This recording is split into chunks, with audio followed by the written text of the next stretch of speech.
사람을 사망에 이르게 한 연예인 5위는 누구일까? 하나. 조영기. 이 주제의 끝판왕이라 불리는 그분 너무 유명한 사건이라 다들 알겠지만 얼마 전까지도 활발히 활동했으나 현재 미국에서 살고 있는 조영기이다. 조영기는 뺑소니로 사람을 죽인 것도 모자라 시신 유기 시도까지 했었다. 조영기는 1991년 여름 국방부 홍보영화 출연을 위해 정선군에 들르게 된다. 촬영팀들과 회식을 하며 술에 만취되어 겨우 숙소로 들어왔을 정도로 마셨던 조영기는 다음날 낮부터 또 술을 마셨다. 낮에 소주 한 병, 저녁에 소주 한 병을 먹은 그는 음주운전을 하게 되는데 음주운전 중 길을 건너던 피서객을 들이받게 된다. 술을 먹고 운전을 한 것도 모자라 사람을 친 조영기는 사망한 여성 피해자를 유기까지 한다. 조영기는 사고 현장에서 12m 떨어진 도로 옆에 숲속에 시신을 유기한 후 안심이 됐던 건지 차에 다시 탄 그는 차 안에서 잠이 들게 되고 출동한 경찰에 의해 7시간 만에 체포됐다.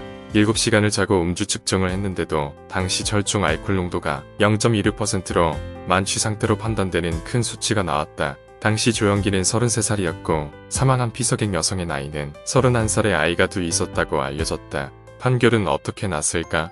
1심에서는 술을 먹었다는 이유로 심신미약이 적용되어 징역 3년이 선고되었다. 하지만 항소심에서 심신미약이지만 고의적으로 일으킨 심신장애이기에 형을 감면할 수 없다며 5년이 선고되었다.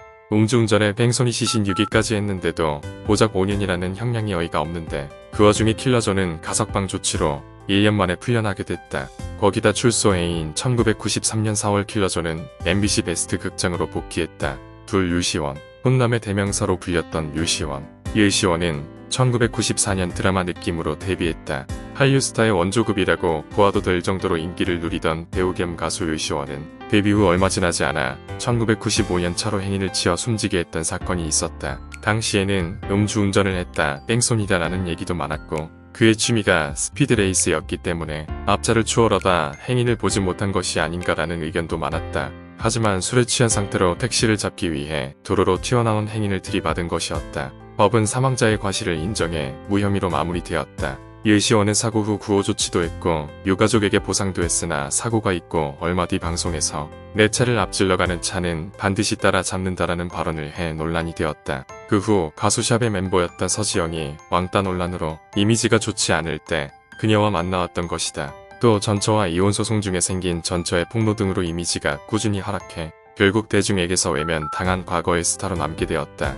대성. 대성은 양화대교를 지나다 전방주시 태만으로 교통사고를 내 불구속 입건되었다. 결론부터 말하자면 대성이 사망자를 죽인 것이 맞는지 아닌지에 대한 명확한 증거가 없어 무혐의 처리가 되었다. 대성은 당시 4대강 사업에 따른 공사로 기형적인 형태의 도로를 지나고 있었는데 제한속도가 60km였으나 속도를 줄이지 않고 80km로 주행했다. 그렇게 과속하는 와중에 하필 대성이 지나는 구간에서 오토바이 사고가 났었고 오토바이 운전자 현씨가 길에 쓰러져 있었던 것이다. 현씨가 도로 위에 쓰러져 있던 것을 보지 못한 대성은 그 위로 지나치게 되었고 현씨는 다발성 손상에 의해 사망했다. 그런데 당시 오토바이 운전자는 혈중 알코올 농도가 0.186%인 취한 상태로 운전을 했던 것으로 사고 당시에도 머리를 다쳐 생명에 지장이 있을 만한 정도의 부상을 입은 상태였다. 일부 네티즌들은 과속을 한 건 사실이지만 차 하나 없는 직진 코스에서 60km 제한이라고 제한 속도를 지키는 사람은 흔하지 않을 거라는 의견이 많았고 대성의 사고를 안타까워하기도 했다. 그치만 대부분의 사람들은 대성이 사고가 나 누워있는 사람을 밟고 지나간 파렴치한 정도로 생각하고 있다. 넷. 임수롱. 2AM 멤버 임수롱은 무단횡단 보행자를 사망에 이르게 한 사건이 있다. 임수롱은 사고가 난 뒤 바로 구호 조치를 취했으나 피해자인 50대 남성은 병원으로 이동하는 도중 숨지게 되었고 절차에 따라 경찰 조사를 받고 귀가한 임수롱은 당시 심신에 큰 충격을 받았다고 전해진다. 흔히 생각할 수 있는 음주운전도 아니었고 신호위반도 아니었지만 사망사고를 내 많은 사람들의 비난을 받았다.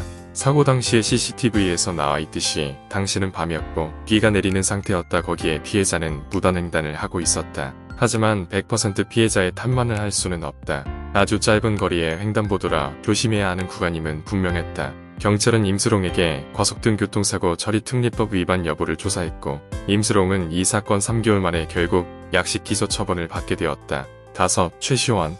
최시원은 현재까지도 많은 애견인들 사이에서 욕을 먹고 있다. 최시원은 프렌치 불독을 키우고 있는데 강아지의 이름은 벅시이며 벅시를 본따 만든 캐릭터로 수익 활동을 하기도 했었다. 하지만 최시원의 강아지 벅시 때문에 안타까운 사건이 발생하게 된다. 2017년 80년 이상의 역사를 자랑하는 외식업체 한일관의 대표 김씨가 벅씨에게 물려 사망하게 된 것이다. 엘리베이터 문이 열리자마자 벅씨가 한일관의 대표 김씨에게 달려들어 이빨로 물었고 김씨는 병원에서 치료를 받았지만 사고가 난 사일 뒤 의식을 잃고 사망했다.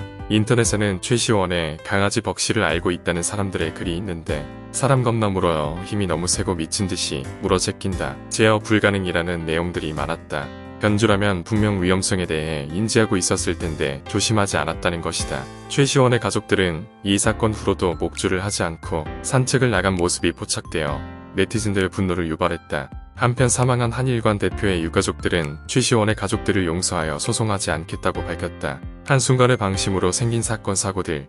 다시는 이런 일이 일어나지 않길 바란다.